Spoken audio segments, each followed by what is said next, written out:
Olá, Olá, tudo tudo bem? bem? Como vocês estão? Eu espero que vocês estejam bem. Hoje estamos dando mais um início em Jesus Eu em Casa e de primeira mão eu já venho desejar um bom dia na presença do Senhor, que o seu dia seja bom, que você tenha fé e que seja tudo bem hoje. Amém.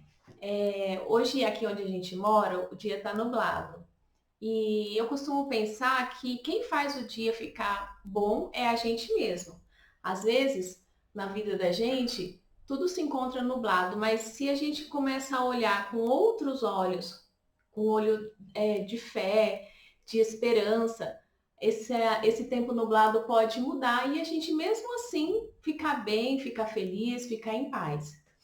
E hoje a gente vai estar falando sobre crises no casamento. Nossa, quando as crises chegam, é tão difícil, né? E onde que está alicerçada a sua casa quando as crises vêm? A gente vai estar pensando hoje sobre isso. Nós estávamos aqui meditando no texto de Mateus, capítulo 7, versículos 24 e 25, que Jesus nos ensina que um homem prudente ouve as suas palavras e as pratica. Então, esse homem será comparado a um homem que edificou a sua casa sobre a rocha.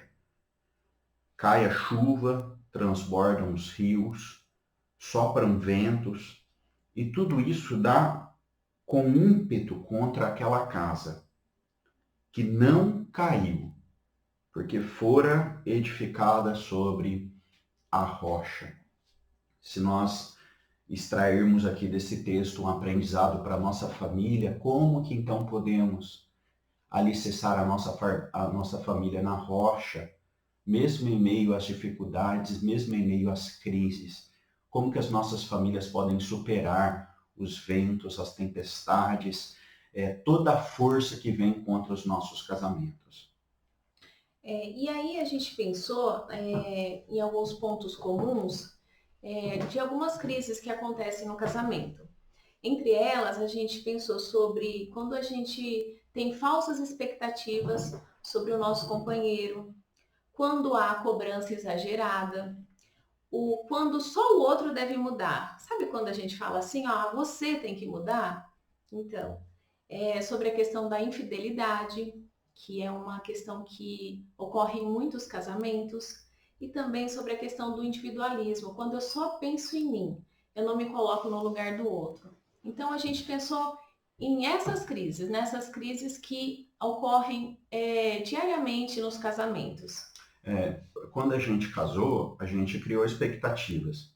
E Sim, algumas delas são falsas. sim. Porque os jovens, principalmente, quando se casam, olham para o casamento como se o casamento fosse um lugar perfeito.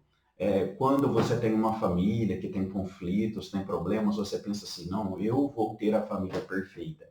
Não existe a família perfeita. Quando nós pensamos na cobrança exagerada, tem pessoas que acham que se elas insistirem muito, o outro vai mudar. Olha, E aí que está o grande problema. Normalmente a gente acha que quem tem que mudar é só o outro.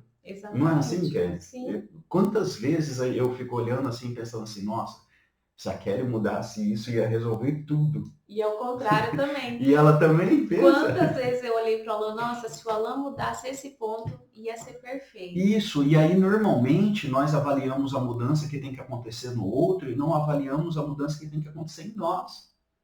E muitas vezes eu tenho acompanhado casais que quando um resolve mudar, isso abre uma oportunidade, até por constrangimento, quando o outro percebe assim, nossa, olha, está acontecendo alguma coisa diferente. A questão da infidelidade. Gente, tem uma infidelidade hoje que é a infidelidade virtual. Milhares de casamentos estão sendo destruídos por conta de contatos virtuais de uma das partes com o sexo oposto, com conversas indecentes, com contatos horríveis. A questão do individualismo. Eu foco muito nisso porque nós somos uma geração individualista. Muitas vezes os nossos objetivos individualistas fazem que nós usemos o outro para os nossos próprios objetivos. E aí, o que essas dificuldades geram? Elas geram algumas coisas. Primeiro, o alto índice de divórcio.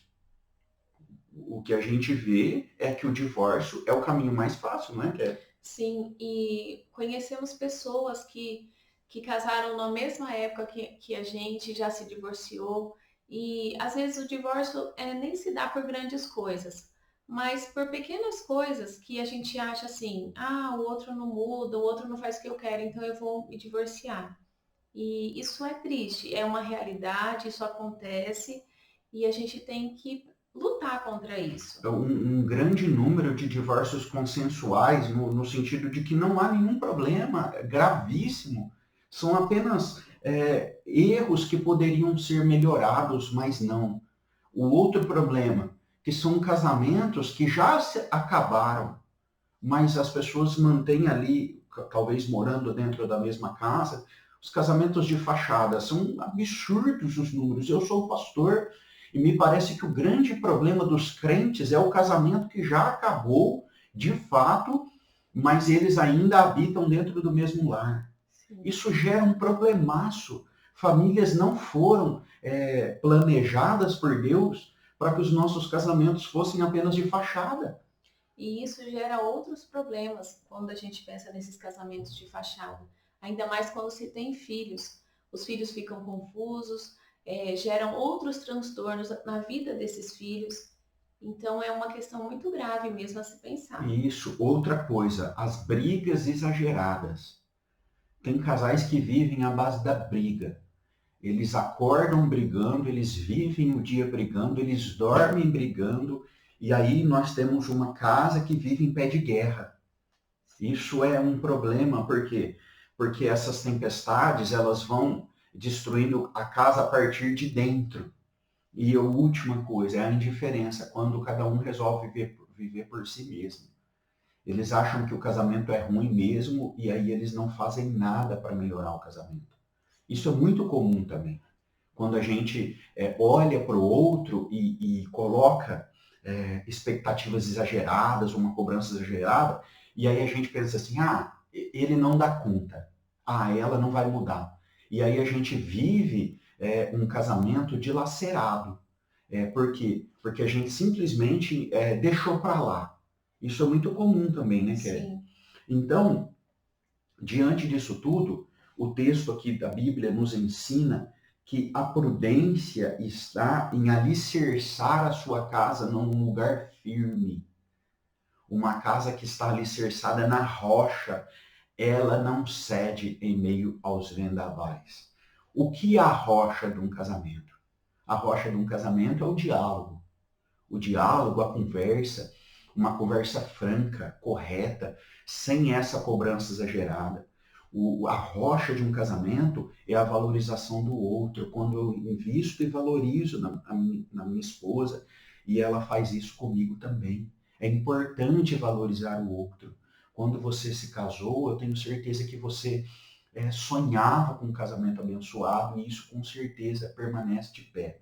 A rocha de um casamento é quando a gente acredita nele e sabe que pode ter uma tempestade, que ainda assim nós permaneceremos em pé. E a principal rocha do casamento é Jesus Cristo. Quando nós entendemos que há uma bênção espiritual da parte de Deus sobre as nossas famílias. Eu espero em Deus que a sua vida e o seu casamento possa superar as tempestades, as crises. E nós passamos por crises constantemente, das mais diversas formas, mas que Deus nos fortaleça e nos dê bênção para superarmos essas crises. Amém. Vamos orar? Vamos. Senhor nosso Deus, ajuda-nos, ó Pai. Sustenta-nos em meio às adversidades. Socorre-nos com o teu poder. Fortalece-nos a cada dia e que os nossos casamentos sejam abençoados pelo Senhor. Em nome de Jesus. Amém. Amém. Deus abençoe e um ótimo dia. Deus te abençoe.